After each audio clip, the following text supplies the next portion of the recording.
Hello guys, kumusta? Welcome sa channel ko.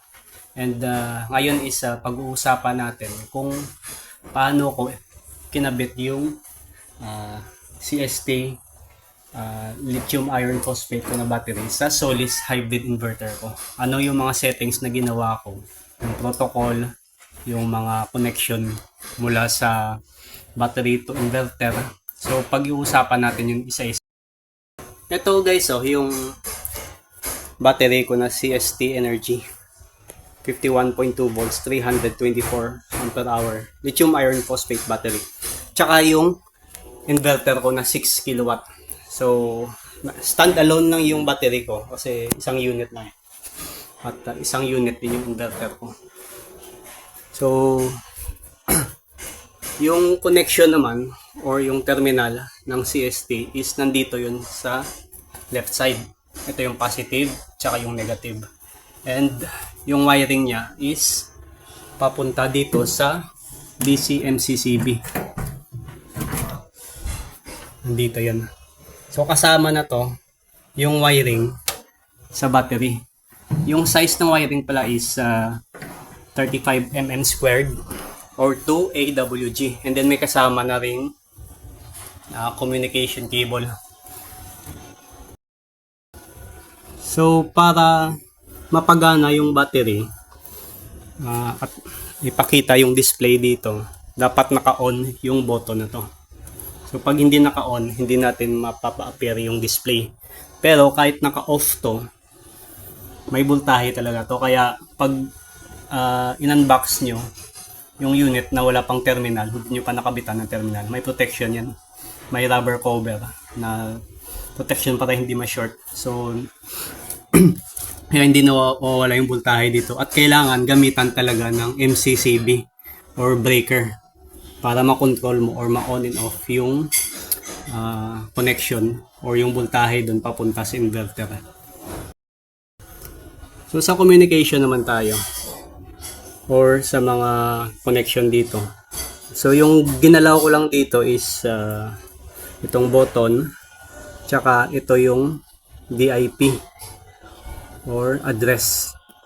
So tinesting ko yung 00 yung naka-off lahat, 1 2 3 4 is naka-off lahat to. Gumagana naman. Tapos tinesting ko din na yung 1 lang nakataas is gumana naman. So at saka sinearch ko sa, hindi ko kasi makita sa manually yung naka-stand alone kung anong settings niya. Kung naka 00, yung nakikita ko lang is 1 na naka-on, tapos yung 2, 3, 4 is naka-off. Pero nung sinearch ko sa internet, kahit 000, yung 1, 2, 3, 4 is gagana pa rin basta isang battery lang yung gagamitin mo para sa inverter.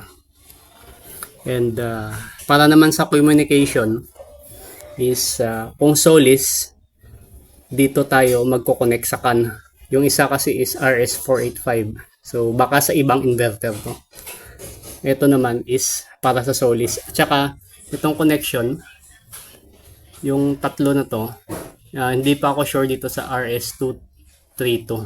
Pero itong dalawa, RS485 in saka RS485 out, is ito naman yung for parallel connection. So pag meron kang dalawa or 2 or more na battery na gusto mong i-parallel, kagamitan to na communication para mag-communicate yung mga nakaparallel na battery.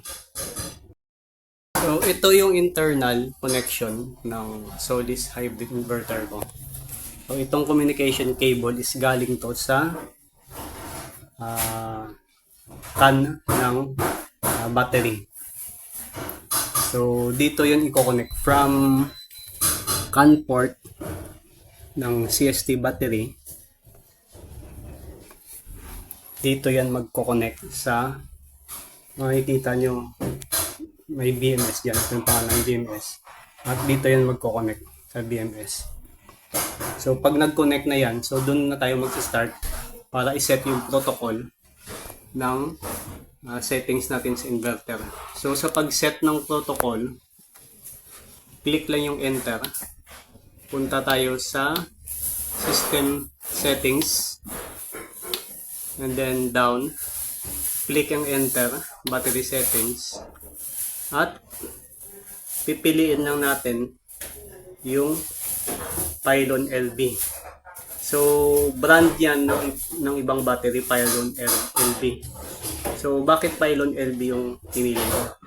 So, dahil kasi yung BMS ng CST is similar yung communication nila sa Pylon. Kasi dito sa battery type or ng lithium battery, pasok na tayo. Hindi natin makikita yung CST. Walang CST brand dito. Kaya pagpipili tayo dito, walang CST. Wala tayong makikita ng CST dito. Kaya Pylon LB yung ginamit ko. So, yun yung magiging settings dapat sa battery type ng CST battery pag ginamit nyo. And then sa maximum charge, maximum discharge current, 80 amperes, tsaka 80 amperes na yung ginamit ko. 25% naman yung over discharge, recovery is 30%, force charge is 20%, max charge is OC is 100%, and then naka-activate yung battery savings. And then once na ma-set nyo na yan, click nyo lang yung escape. Sorry. Balik tayo dito ha. Pag na-set na yan, escape. Balik muna tayo kasi parang wala kasi tayong may binago doon kaya hindi nag-change yung settings. Change natin, try natin ito baguhin. Gawin natin 81%.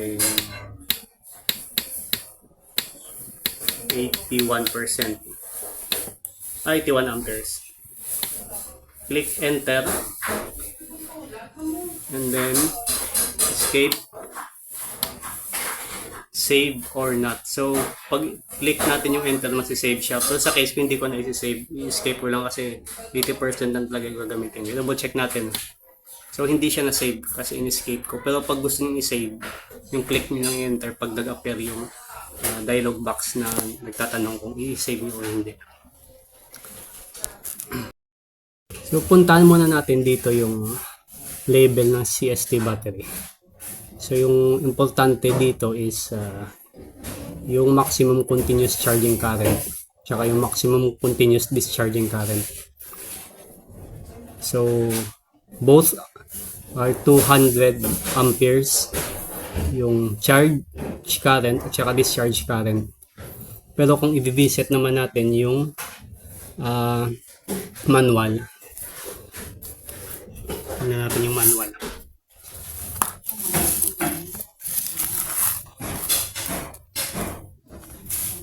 Dito sa manual is meron pang isang recommendation, yung charge specification, which is yun yung recommended charge current na 100 amperes. Pero yung maximum charge current is 200 amperes.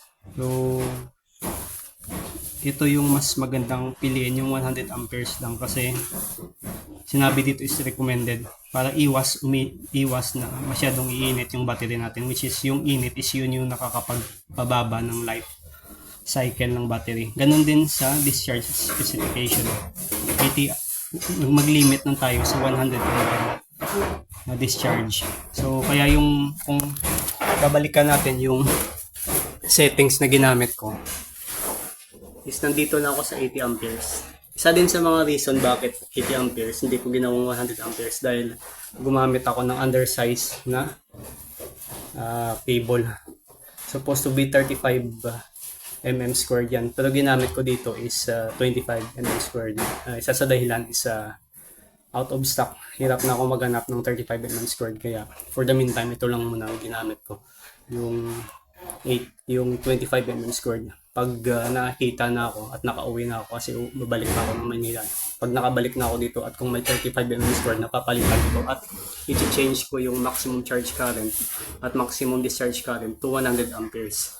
So, yun lang guys sa settings ko, and hopefully is naintindihan nyo yung mga diniscuss ko dito, and kung may mga question kayo about sa communication or pag-settings para sa Solis at CST brand na battery, so mag-leave na lang kayo ng comments sa comment section. Yun na guys sa video ngayon. Alam guys.